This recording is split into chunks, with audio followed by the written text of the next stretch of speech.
So we'll start the recording. Hare Krishna and Pranam, dear devotees. So welcome everyone in our Founder Acharya online session series. And we have with us His Grace Suresvara Prabhu for the next session. And today's session is a lesson 4 we are into. We had a little gap. So Prabhuji, I will request Prabhu, if we can just go title by title. First 3 sessions titles, and then we go into our session 4 today. We heartily welcome His Grace Suresvara Prabhu by loudly chanting Hare Krishna, Krishna Krishna, Hare Hare, Hare Ram, Ram Ram, Hare Hare.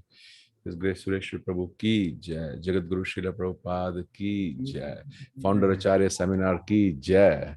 Yes. Okay.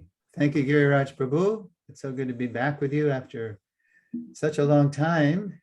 Let's see, early March to late May. That was quite a gap. And yeah, the first 3 lessons we did were the lessons in the Sambandha section. Lesson 1, the spiritual masters. Lesson 2, the Founder Acharya principle. Lesson 3, our Srila Prabhupada. And today we're launching into the second part of the series, which is lesson 4.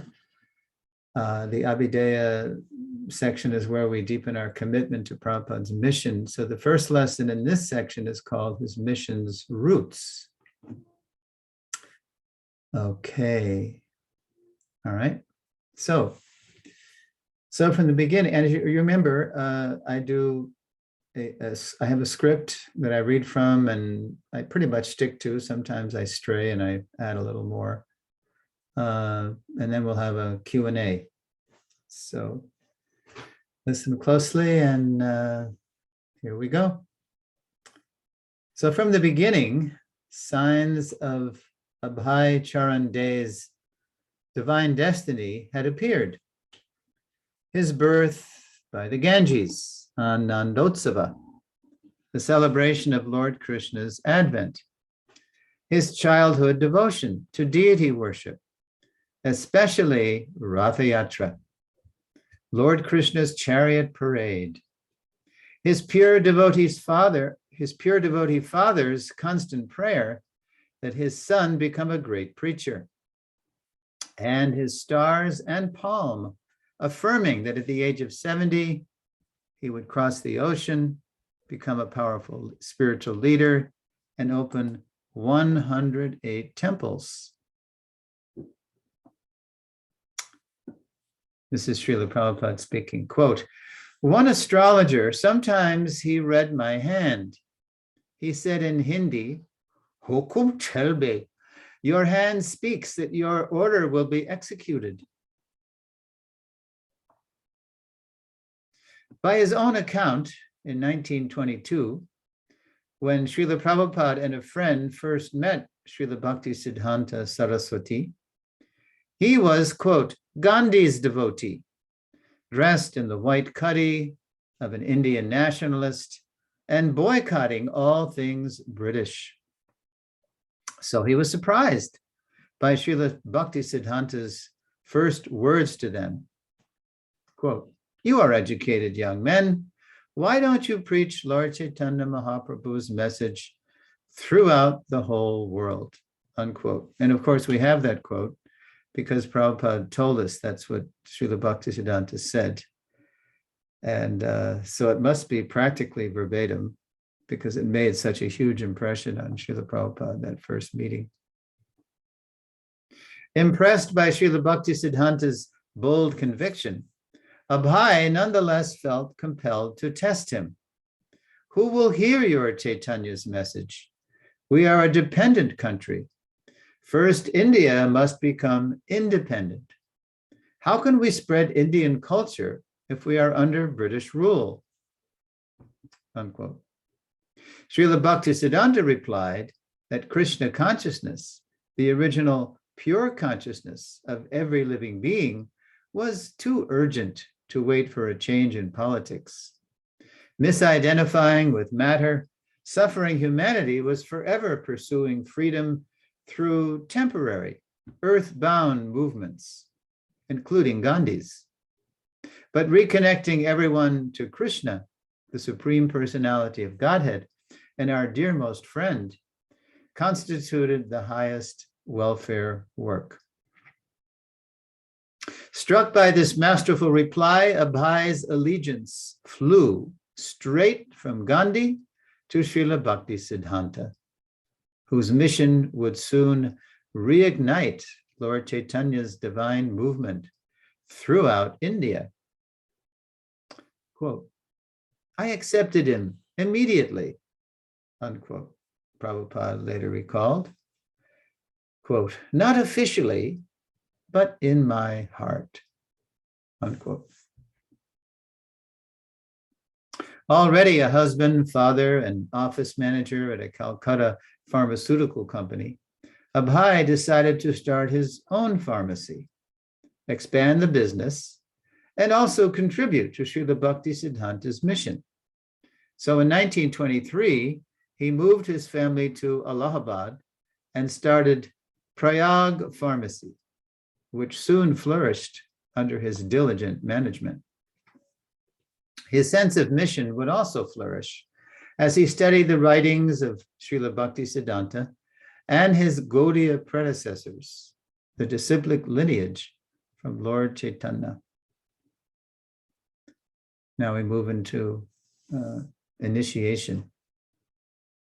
In 1928, when senior sannyasis approached Abhai for help starting a branch of the Gaudiya mission in Allahabad, he was delighted to contribute his contacts and resources, and later became a favorite speaker and singer at the temple.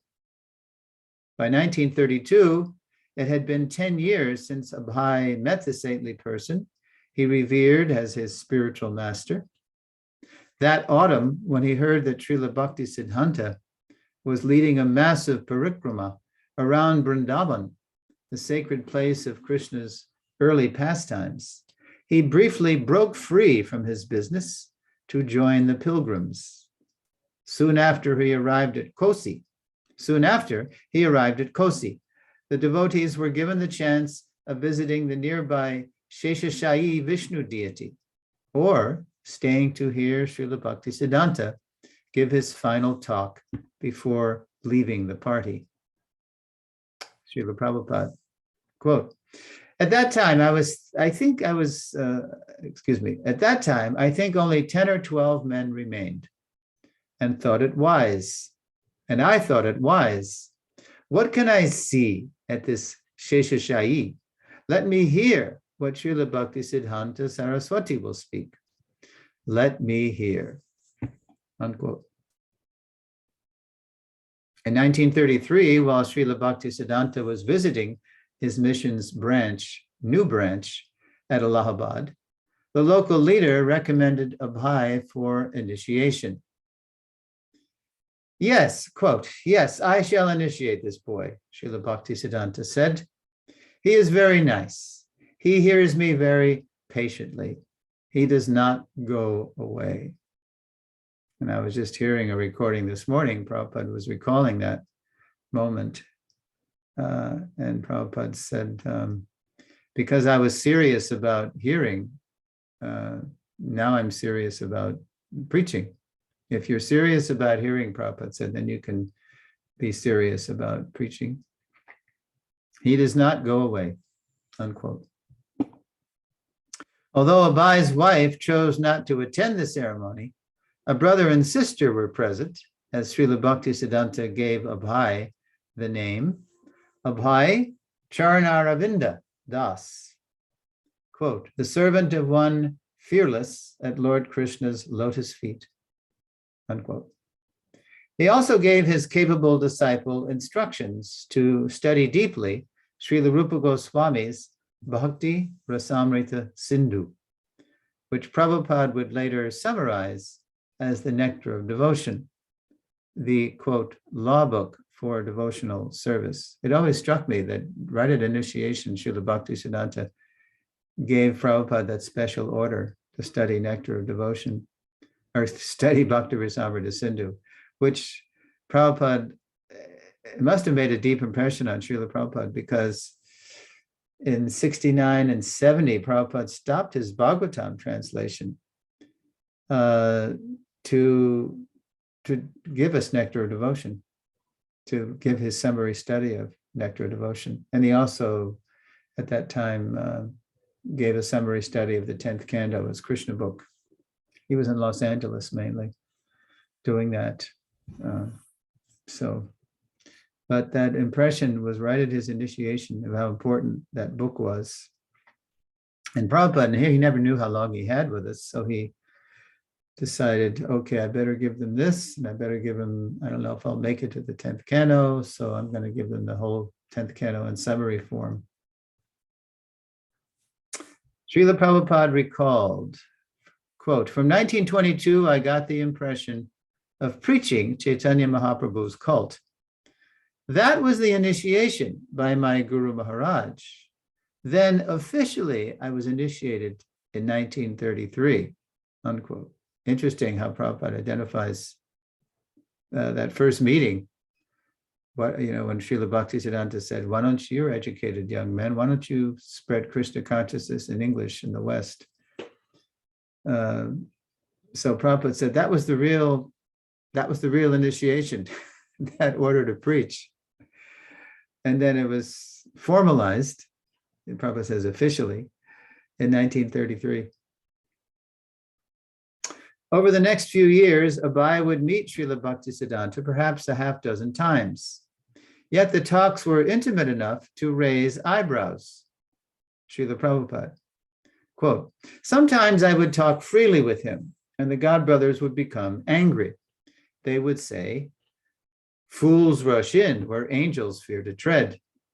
I thought, I may be a fool, but what can I do? With my Guru Maharaj, we would talk so many private things. I was only a Grihasta, but whenever I came, my Guru Maharaj would be very glad to talk with me. What raised the eyebrows also was how Srila Bhaktisiddhanta, he would motion to Abai to sit close to him on the same seat. So he was sitting on the same level. So the godbrothers were thinking, well, he should have the sense not to do that. Even if Guru Maharaj gestured like that, he should sit at his feet. But it was just another sign of how Srila Bhaktisiddhanta, right from the beginning, noticing how he was so eager to hear. And the more he got to know the person who would become his disciple, the more he saw this is a special person. And that's what we're going to look at now, because in 1935, after he was initiated in 33, 35 was an incredible year in Prabhupada's spiritual life. He received 3 major blessings. Although an astrologer had predicted Abai could become one of the wealthiest men in India, in 1934, bad debtors and cutthroat competitors obliged him to turn over the debts and accounts of the Prayag pharmacy to his supplier and former employer in Calcutta.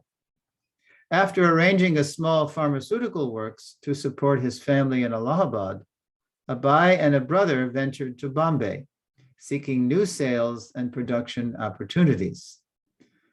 Lord Krishna, it turned out, had greater opportunities in mind. So his former employer was the family friend, Dr. Kartik Chandra Bose, who, even though Prabhupada had no experience in the pharmaceutical industry, he knew Abai from, because he was the family doctor, and he watched Abai grow up and saw how intelligent he was.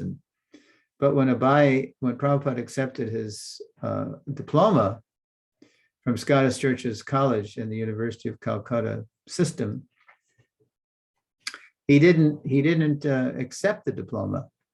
He passed all his exams, but he didn't show up to accept the diploma because Prabhupada said, I was Gandhi's devotee, and Gandhi was telling everybody to boycott everything British, whether it's clothes or diplomas or whatever.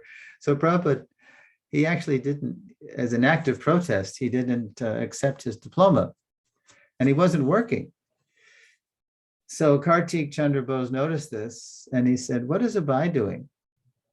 And so Gormohan, his father, the friend of Kartik Bose, said, oh, he passed his exams, but he's not doing anything at the moment. So immediately Kartik Bose needed somebody. He needed a good manager for his expanding, Bengal chemical pharmaceutical company. And he snatched him up. And then with Bose's, a year later, even though Prabhupada was doing so well as the office manager, Prabhupada decided, well, I'm destined, it says that I'm supposed to be very wealthy. So I'm going to take that accumulated wealth at the end and I'll, do the mission. I'll use that to further the mission. But when Prabhupada was in Prayag, it wasn't going well. There was 3 times actually it didn't go well, but that's a little off the track. Anyway, so in 34, Prabhupada sees, and so anyway, Kartik Bose said, look, I'm going to come and look at your books. You're not paying me for what the pharmaceuticals I'm selling you wholesale, and you're selling them retail, but I understand you're telling me that it's because people aren't paying you. You're too lenient with your accounts receivable. The accounts you're giving them too much time to pay, and therefore you can't keep up with your debts to me. So after coming to Prayag from Calcutta, Dr. Bose said, this is a mess. You're never going to get out of it. Your debt is just growing every month. So Abai, why don't you just, look, I'll take over the debts. I'll assume the debts. I'll straighten it out. And you'll be debt free. Of course, he'll also won't have a business. he won't have a way to make money. So what Prabhupada did was he and a brother, before they left Prayag, Prabhupada, he left his family, his growing family, his wife, Radharani, and there was a child or 2. Or that's at least one daughter, Subbalakshmi. And he left his wife and daughter in Prayag with just enough, a little business just to maintain, so they'd have some. And then meanwhile, he and the brother went to Bombay to look for, the big city, right? The gateway to India. So Prabhupada thought, okay, I'm destined to be wealthy, but it's not working out in Allahabad. I'd better just go for it, go to Bombay, where the action is. So he and a brother ventured to Bombay, seeking new sales and production opportunities. Lord Krishna, it turned out, had greater opportunities in mind. So that was a little hint of what's to come. As in Allahabad, Abhay met senior Gaudiya Mat sannyasis. So in Allahabad, it was Atulananda Brahmachari, and in Bombay, Abhay Charanaravinda, now he's initiated, meets Sridhar Maharaj and Bhakti Saranga Maharaj. And they're trying to start something in Bombay, but they can't quite, do it. So they asked Abhay for help, who asked him to help them start a mission branch in Bombay, huge, big city, and they couldn't crack it, but Prabhupada, he knows, he's very enterprising and he's very good, so he knew how to do it. His preaching increasing since initiation, Abhay soon helped them launch a successful center. On the evening of February 25th, 1935, Srila Bhaktisiddhanta's 61st birthday, Abhay delivered an English speech and poem to the members of the Bombay Gaudiya Mat, capturing Srila Bhaktisiddhanta and his mission so eloquently that a godbrother dubbed him Kavi, quote, learned poet. Especially pleasing to his spiritual master was the couplet, quote, absolute is sentient, thou hast proved. Impersonal calamity, thou hast moved. When Abai submitted the speech and poem to the mission's English journal, The Harmonist, Srila Bhaktisiddhanta instructed the editor, whatever he writes, publish it. So that's the first big blessing. Srila Bhaktisiddhanta is so impressed how Abhayacharya Aravinda has understood his mission, his heart, what he really wants. Especially that couplet really resonated with Srila Bhaktisiddhanta. And it's so poetic. And that's what Srila Bhaktisiddhanta wants. He wants his educated disciples to become very proficient in English so they can venture outside India and with the help of the rising star of world languages, which was English at the time, and it's still pretty dominant, he can preach, he can write, he can speak. So that's the first one. That was in February. Now that July, Srila Bhaktisiddhanta came to install the deity of Lord Krishna in Bombay and was pleased with the progress of the center. The leader, that's Bhaktisaranga Maharaj, the leader said that much of the work was due to Abhay Babu, who had collected funds and helped establish the new branch. Why is Abhay living separately, he asked. He should be president of this Bombay center. Bhaktisiddhanta Saraswati replied, quote, it is better that he is living outside your company. He will do, when the time comes, he will do everything himself. You don't have to recommend him, unquote. Mystified by what he heard his spiritual master had said, because Prabhupada wasn't there at the time, Prabhupada later reflected, and this quote is this is like in 1977 in January, later reflected, quote, that means what Srila Bhaktisiddhanta had said, he will do everything himself. That means he was so kind that he expected that I shall do something. That was my asset, his blessing. And I was thinking that this mission must be done very nicely. So desire was there, and maybe blessing was there. Yes, there was no question of qualification. So there's Prabhupada at the end of his life, practically in 77, saying this, and he's crediting his Guru Maharaj's blessing for the whole success of the Hare Krishna movement. That's his purity. So that was the second blessing. He will do. He will do everything himself. Now we move, that was in the summer, July. Now November 35, once again found Abai with his spiritual master on Vrindavan Parikrama. So again, they were doing Braj Mandal Parikrama. But this time, Prabhupada was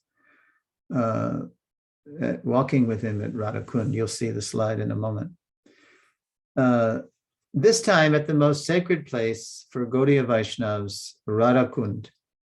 Walking with his intimate disciple, Srila Bhaktisiddhanta confided in Abai grave concerns about dissension among their ranks. Since a wealthy Calcutta patron had constructed a palatial headquarters for the mission, his senior disciples had been quarreling over who would have the best room. If in his presence, his leading preachers were becoming attached to position and opulence, what would happen in his absence? Deeply concerned, Srila Bhaktisiddhanta said to Abai, Agun Jvalbe, there will be fire.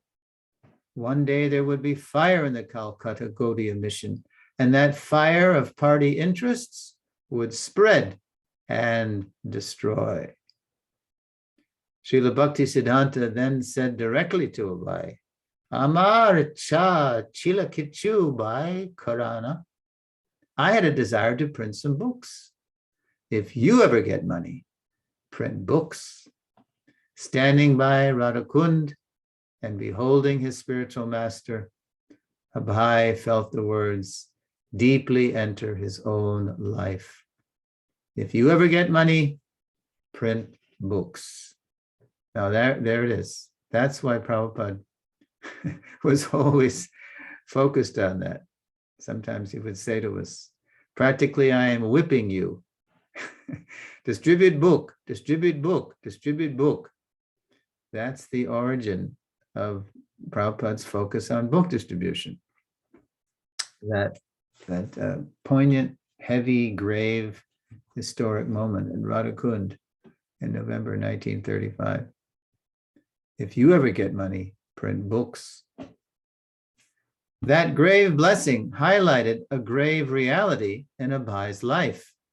Although he was trying to execute his spiritual master's mission by becoming wealthy, his Bombay business ventures were not bearing fruit. Despite Abhay's assurance he had new plans to expand, his situation especially disturbed his wife. Whenever Abhay visited his family in Allahabad, he tried to involve her in preaching programs at home. But when interested guests would come, she stayed with the children in another room, sipping British tea. This next section is called Confirmation. Although Abhay had already contributed much to Srila Bhaktisiddhanta's Gaudiya mission, donating money, helping launch the Allahabad and Bombay centers, and submitting excellent English offerings, in December 1936, he wrote his spiritual master a letter asking if there was some way he could contribute more. See, this is where the depth of Prabhupada's surrender is compelling his Guru Maharaj and Krishna to give more mercy to Prabhupada. Prabhupada later recalled the highlights of his spiritual master's reply. So again, these highlights that I'm about to tell you, they just came from Prabhupada. And it's interesting that all Prabhupada told us about the letter he wrote his Guru Maharaj in early December was just that what you saw on the screen. Just, is there something more I can do? I'm a householder. You know, he's sort of being very humble that you have so many big sannyasis and brahmachari preachers. I'm just a householder. Sometimes I give a little something, but is there something more I can do? So Srila Bhaktisiddhanta, Prabhupada told us, said this: I am fully confident that you can explain in English our thoughts and arguments to the people. This will do much good to yourself as well as your audience. I have every hope that you can turn yourself into a very good English preacher if you serve the mission to inculcate the novel impression of Lord Chaitanya's teachings in the people in general, as well as philosophers and religionists. Okay. So that was the 13th December, Prabhupada says on the recording where he describes this letter. 1936, Srila Bhaktisiddhanta wrote that to him. Little more than a fortnight after Abhay read this letter, his spiritual master passed away. The same instruction he had received at their first meeting was now confirmed. Another confirmation followed while Abhay was reading a Bhagavad Gita commentary, stating that one must accept the order of the spiritual master as one's life and soul. Srila Bhaktisiddhanta's order was now the very purpose of his life. Prabhupada said he was reading a commentary by Srila Vishwanath Chakravarti Thakur, where in his comments to 241 Gita, those who are on this path are resolute in purpose and their aim is one. So Prabhupada said Vishwanath's purport says, this means that one must accept the order of the spiritual master as one's life and soul. So somehow, even though Prabhupada got that letter from Srila Bhaktisiddhanta in 1936, December, when he read this commentary, it was somehow even more potent, that he realized that there's no other meaning to my life. I have to do this. I have to become a good English preacher. I have to go to the West. So it hit Prabhupada like a shot, right in the heart. I have to do this. So the next section is called War, and it's literal war, World War II, but also is a war internally going on in the Gaudiya Math. War. The quote, fire in the mission broke out almost immediately, although Srila Bhaktisiddhanta had clearly ordered his disciples to form a governing body and work, quote, conjointly. Some leaders began competing to replace Srila Bhaktisiddhanta as the mission's supreme spiritual authority, as well as the controller of its assets.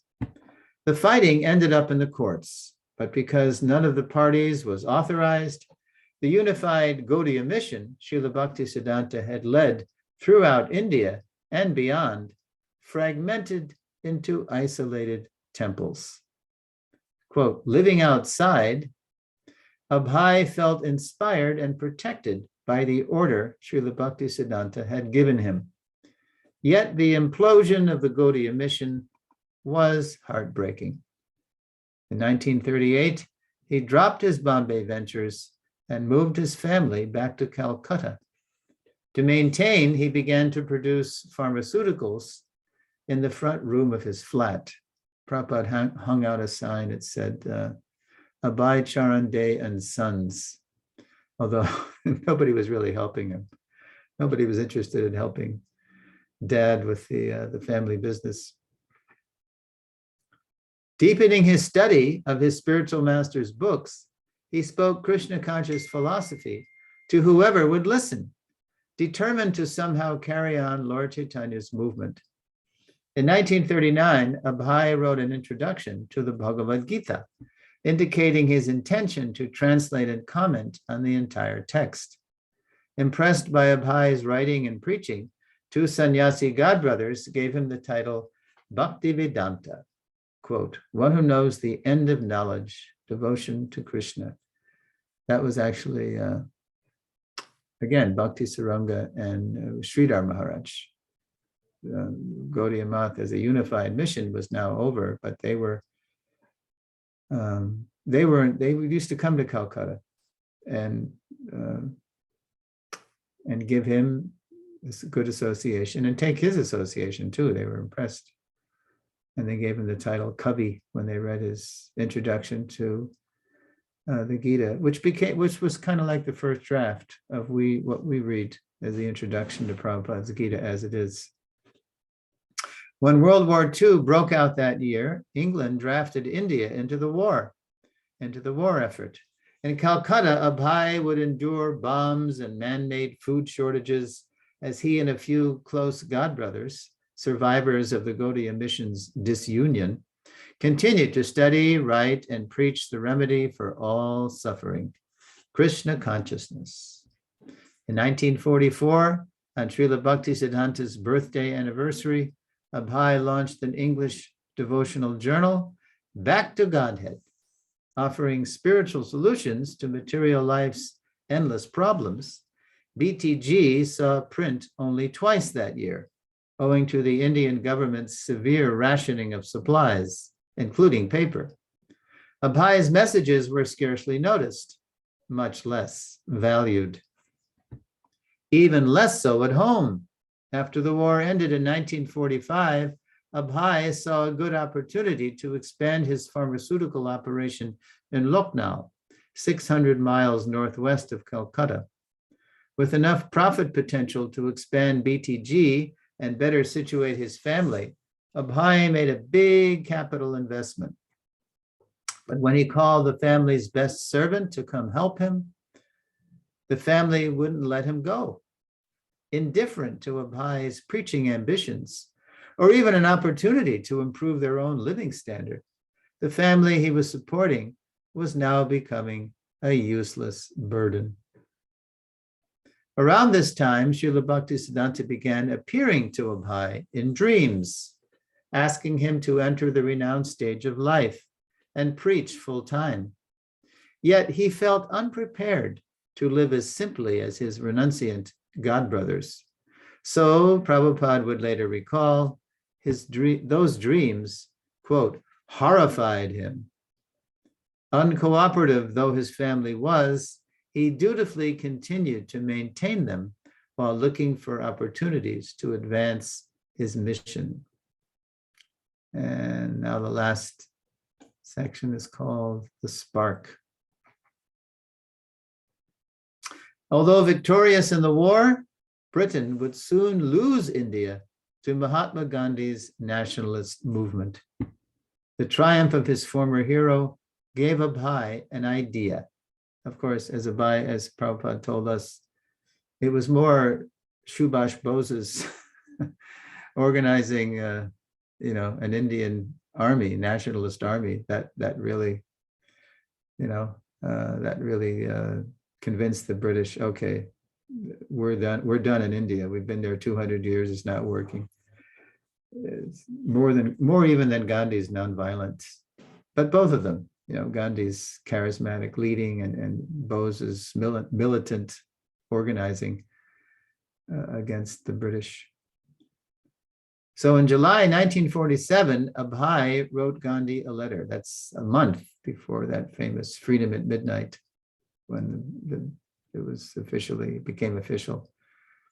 India was independent. So in the month before, in July, Abhay wrote Gandhi a letter. An excerpt follows. Quote, I am your unknown friend.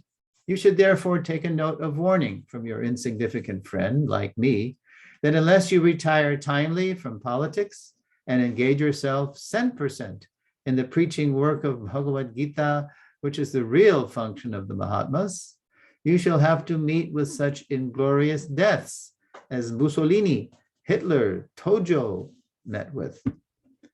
Prabhupada later recalled, quote, I wanted to start this movement from India.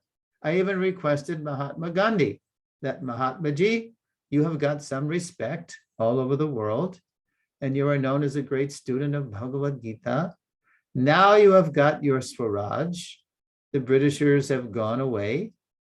Let us preach Bhagavad Gita, unquote. That's what Prabhupada said to Gandhi. And then Prabhupada says to the interviewer, this was in 76 actually too, much later. My letter might have reached him or not reached him. The secretaries might have rejected, but then he was killed. Abhay's letter now proved prophetic.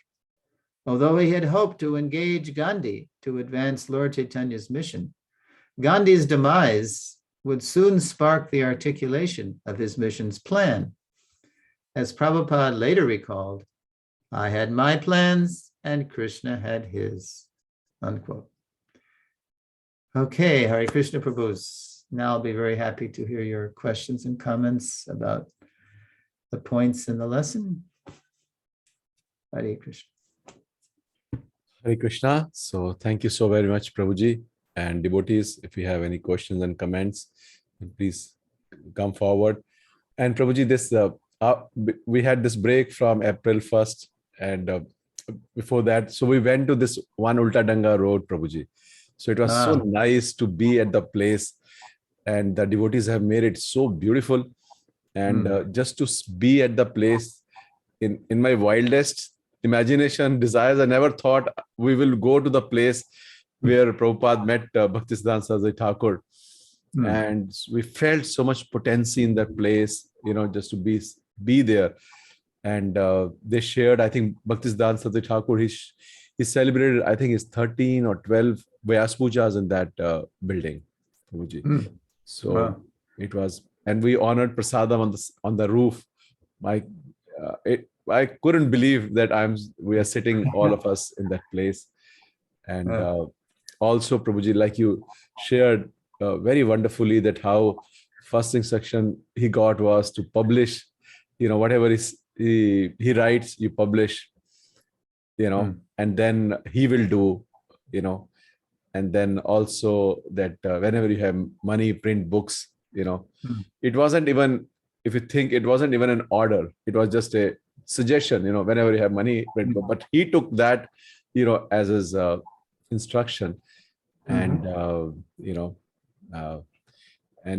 his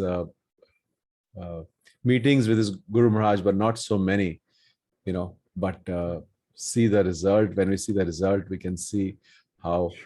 And also that thing in Bombay, that where he said that he will do, when the time will come, he will do, so instead of feeling good, he's, Prabhupada, like you shared, I first time I'm reading that he's contemplating that I must do something, because he expects. In that manner he took, not in a good manner, oh, he's patting my back, but rather that I have to do something. And of course, finally reading that Parpar Vyavasayitamaga Buddhi, and he just, just later on he said, that I wasted so many years in Vrindavan. Not many will say that, he said that I wasted so many years there, but Krishna, like you said, Krishna, Prabhupada said, Krishna, he had his plans and Krishna had his, and he was always cooperating with Krishna's plan, and we see how magic happened. It's very unique, Prabhuji, I think in so many religions history, it's very unique, So thank you so very much. And Hare Krishna, yes, Ronnie Prabhu, you can ask. Go ahead, Prabhu. You can speak. Hare Krishna, Prabhuji, Dandavat Pranam. Thank you so much, Prabhuji, for the wonderful session. And I was enjoying more rather than thinking that where should I ask the questions. And it was so relishing to hear about Srila Prabhupada from you. And Prabhu, my request to you is that can you explain that excerpt from Srila Prabhupada's poem of the first stanza that you showed, that absolute is sentient? I don't remember the whole. If you could just explain a little bit on that, what is the meaning of this? Yeah, the whole poem is wonderful. The BBT used to print it every year at the beginning of their Vyas Puja book. Maybe, I'm not sure if they did it this year. Anyway, it starts, adore ye that holy day, blessed in heaven, sweeter than May, when he appeared at Puri, that holy place, my Lord and Master as divine grace. So it's such a beautiful description, glorification of Srila Bhakti Siddhanta. But yes, that one, yeah, there you have it. That one stanza especially impressed Srila Bhakti Siddhanta, because see, it's one thing to glorify the spiritual master, his qualities, but when you actually cut to the heart of his mission, just like Prabhupada gave us his own pranam mantra, Nirvishesha Shunyavadi Paschatya Deshatarne. So that's what this is. Absolute is sentient. Absolute, the absolute truth, is a person, is sentient. He has senses. He has feelings. And yeah, he's a person. That's the whole thing. He's coming to preach against Mayavad philosophy, and also against caste Brahmanism and so many other things. The caste Brahmins wanted to kill him. They tried, if you read Lilamrita.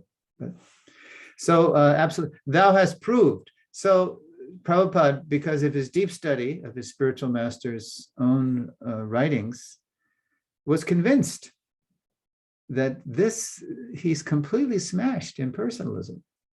Because Mayavad is not the original Vedic message. The original Vedic message is right in the Gita. Vedaischa sarvaya rahameva vedya, by all the Vedas am I to be known. But in Kali Yuga, impersonal interpretations of the Vedas, following Shankar, Shankar Acharya, juggling words, prefixes and suffixes, word endings, had eclipsed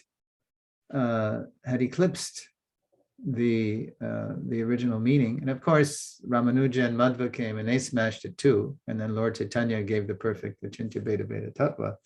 But then, Mahaprabhu is, we saw in the Founder Acharya lesson 2, the Founder Acharya principle, had allowed his own spiritual renaissance to be eclipsed, to be overshadowed, driven underground, even disgraced by so many Upasampradayas. So it wasn't until Bhaktivinoda Thakur came along, and then, he prayed for Veya Vishnu son to help him, that an actual organized Sangha came along again, just as it had in the very beginning with the Sri Vishwa Vaishnava Raj Sabha that Jiva Goswami and the other Goswamis organized to spread Lord Chaitanya's teachings. So Srila Bhaktisiddhanta just like Jiva Goswami had completely smashed every other philosophy, or surpassed it, eclipsed all other philosophies in his Sandarbhas. So Srila Bhaktisiddhanta was so brilliant. He was, walking encyclopedia, Prabhupada said. So he was drawing on so many shastras and reason and logic and writing in very high fancy English to out-intellectualize the Western intellectuals. Absolute ascension thou hast proved impersonal calamity. Prabhupada told us that because of, Ramakrishna, especially in Bengal and Vivekananda, all of Bengal has gone to hell. Because everybody is convinced that Yatramat Tatapat, whatever you think, that's the path. And it was Mayavad. And so, Prabhupada is so thrilled to be in the company of his Guru Maharaj, and so grateful. There's the mark of a true disciple, so grateful. But what is he going to do? Is he just going to be grateful and do nothing? He's going to show that gratitude by accepting the order on his head as his life and soul, and risking everything at an advanced age, no money, no friends, nothing. And a whole movement manifests. Impersonal calamity, thou hast, Prabhupada wrote originally, moved, and then later on he changed it to removed. When Guru Das, my godbrother, found the poem in the Harmonist, in the British Museum, and then brought it to Prabhupada, made a copy, brought it to Prabhupada, and Prabhupada, oh, I thought this was lost. You have found this. The whole poem, not just that couplet, that quatrain. And then when he read that, because he was always, improving his skills, so he changed move to remove. You can sort of say with poetic license, you get the idea. Thou hast moved, but removed is more precise. So you see it written both ways. The way Prabhupada originally wrote it, and then the way he edited it. So Prabhupada is the source of, as I like to say, book changes. He is a source of editing in ISKCON. He changed it himself because it was more what he intended to say about his Guru Maharaj. So was that sufficient explanation of? Yes, Prabhuji. Thank you so much. Okay. Yeah.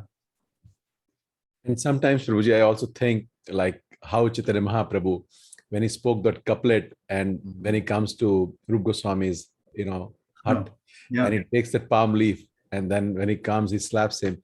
He knows my heart.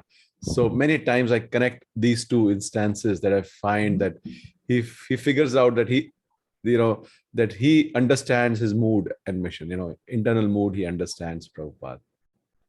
Well, it's amazing you said that, because the godbrother who dubbed him Kavi, he also made that connection. Oh. He said, this is just like Rupa Goswami, writing the verse, and the Mahaprabhu was amazed that he's understood me. So you made the same connection that that Mahaprabhu did. So this is great. We're all on the same page here. We're getting the mercy right through the parampara. Very nice. All right. So let's see. Did I give a transition in that script? to the next lesson? I forget. Mhm. I did? And the next, what was the last slide? The last slide was Gandhi, right? Yes, yes, Prabhuji. All right, but then at the let me just go back. Here we go. Yeah, I say Gandhi's demise would soon spark the articulation of his mission's plan. Okay, I didn't really say. Yeah, that's something else because I'm doing simultaneously. The reason I asked you to do a little later was because I'm writing an outline of my entire Founder Acharya series for the present Minister of Education. His name is Tapan Mishra Prabhu from Delhi. And we're just starting to work on a plan to make a proper course out of this, that hopefully we're strategizing of how we can make this also required along with the ISKCON Disciples course. So he's a GBC and he's the Minister of Education and he's totally into this. I've been dreaming of this for years. So I hope we can do that. We can actually make a course, that any qualified ISKCON teacher could teach, that people would be required to take before they take the disciples course, take a Founder Acharya course, a foundational course. So I was just saying that, I was just making that trend. So I include in my outline to him, I'm just still making it, transitions between lessons, because that's something that teachers would want to do. Okay, so are there any more questions or comments, reflections, realizations? That was wonderful what you said, Giriraj Prabhu. That's exactly what that Gaudiya Math Sannyasi said. This is just like Rupa Goswami and Mahaprabhu. Your mercy, Prabhuji, by your mercy, something is touching our heart also. And also Guru Maharaj, His Holiness Bhakti Charu Maharaj, he was very particular about this Founder Acharya principle. And he really wanted, this to be drilled inside us. So what you are speaking on, that this being a course, and I think it will be good fortune for devotees in ISKCON if they can hear it, Prabhuji, because most of us are sentimental in India. So then whatever way, we go, we just go one way, one track, oh, the Guru is there, or, or Prabhupada, it brings, this whole seminar brings a lot of clarity in our mind, and especially the role and the, position of Prabhupada within our movement, and more so because now Gurus are leaving, Prabhupada disciples are leaving one by one, and to feel that our whole thing, moves around Prabhupada being in the center, so that will, so when we hear from you, we feel, that yes, that desire is being fulfilled by, dedicated disciples and devotees like yourself. And hopefully something will fall into our head and mind and heart also, Prabhuji, that we can also share further, have our proper understanding, and then share with others also in a similar manner, Prabhuji. Yeah, we have to share not only the fact of Prabhupada being everyone's foundational spiritual master, Shiksha Guru, core identity, but we have to actually feel it, so that every generation can really have that conviction in the heart, so it can be passed on, with total convictions, so everybody gets it. Okay, so how are we doing? Anything from our Matajis? That lady who always speaks, what's her name? Neha Mataji, I think you're talking Neha Mataji. Yeah, I see her. She's there. She's there. I see her. Yes, she's very attached to Prabhupada, and also they are teaching kids, that husband and wife team, Prabhuji. They teach kids, and the whole kids team they are so fond of Prabhupada, Prabhuji. They have so many questions, so they inculcate, they're reading Prabhupada Leela Amrit to the kids, It is wonderful. I also feel, Prabhuji, I wish I would have read Lilamrit in my earlier date, because in our whole scheme of things, Lilamrit doesn't come. Read this book first, then this one, then this one, Yeah.